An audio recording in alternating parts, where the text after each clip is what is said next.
Nabi kata, demi Allah, duit orang yang bersedekah itu takkan berkurang.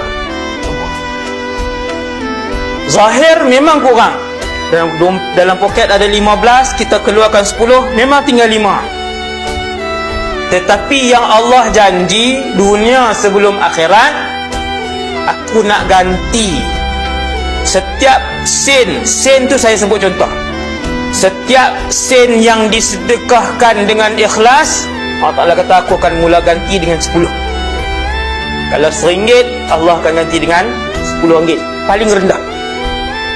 Paling banyak ikut iman masing-masing. Ada orang dia bagi RM1, Allah balas 10. Ada orang dia bagi RM1, Allah balas 50. Ikut iman, keyakinan dan keikhlasan orang tu. Maka bina dan didiklah iman itu. Tapi jangan mula banyak terus. Takut bagi-bagi tak ikhlas, habis-habislah. Lama-lama dia yakin, dia berani. Sampai dia melihat Allah yang membayar wang itu. Tapi itu bukan tujuan sedekah. Ingat ni saya pesan.